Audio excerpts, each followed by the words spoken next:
নমস্কার বন্ধুরা, welcome to আরকে sports. আশা করি তোমরা সবাই সুস্থ ও ভালো আছো। তো আজকের এই ভিডিওতে কলকাতার দুই প্রধান মোহনবাগান এবং মোহামেডান এসসি দলকে নিয়ে দুটি ট্রান্সফার রিলেটেড আপডেট শেয়ার করা রয়েছে। সেই ক্ষেত্রে একটু স্কিপ না করে এই ভিডিওটা শেষ অবধি দেখতে থাকো এবং এই চ্যানেলে প্রথমবার এসে থাকলে চ্যানেলটিকে তোমরা সাবস্ক্রাইব করে রেখো। তো প্রথমে মোহামেডান এসসি দলকে নিয়ে যে ট্রান্সফার আপডেটটা জানা যাচ্ছে সেটা তোমাদেরকে শেয়ার করি। তো মোহামেডান এসসি দল এই মুহূর্তে সই করানোর জন্য অনেকটাই কথাবার্তা এগিয়ে নিয়েছে কলম্বিয়ান স্ট্রাইকার 29 বছর বয়স তার ডেভিড ক্যাস্টেন্ডিয়া মুনোজ কলম্বিয়ান স্ট্রাইকার, যিনি কিনা আই লিগে এই বছর 20টা ম্যাচ খেলেছেন এবং 11টা গোল করেছেন, 2টি অ্যাসিস্টও করেছেন। তো শ্রীনিধি ডেকান এফসি দলের হয়ে ক্যাপ্টেনের দায়িত্বও ছিলেন। তো যথেষ্ট ভালো পারফরমেন্স তার ছিল এবং এই প্লেয়ারটিকেই সই করাতে চাইছে এবং কথাবার্তা অনেকটা এগিয়ে নিয়ে গেছে। তো আগামী সিজনে মোহামেডান এসসি দলের জার্সি গায়ে তোমরা এই স্ট্রাইকারকে খেলতে দেখতে পারবে।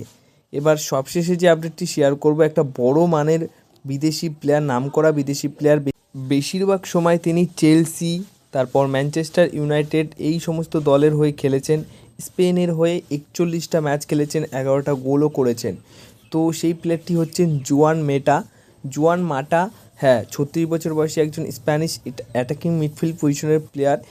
এই প্লেয়ারটিকে টার্গেট করেছে মোহনবাগান দল, মানে মোহনবাগানের টার্গেট লিস্টে রয়েছে এই প্লেয়ারটির নাম কিন্তু মোহনবাগান দলের টার্গেট লিস্টে রয়েছে। কোনো রকম অফার, কোনো রকম প্রাথমিক কথাবার্তা কিছুই হয়নি, শুধুমাত্র টার্গেট লিস্টে রয়েছে মোহনবাগান দলের, এমনটাই কিন্তু খবর রয়েছে।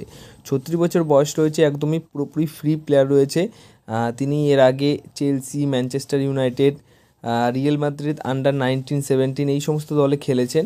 তো বেশ ভালো সময়, মানে ম্যানচেস্টার ইউনাইটেড দলের হয়ে 2014 সালে যখন ছিলেন তখন তার মার্কেট ভ্যালু ছিল 358 কোটি টাকা।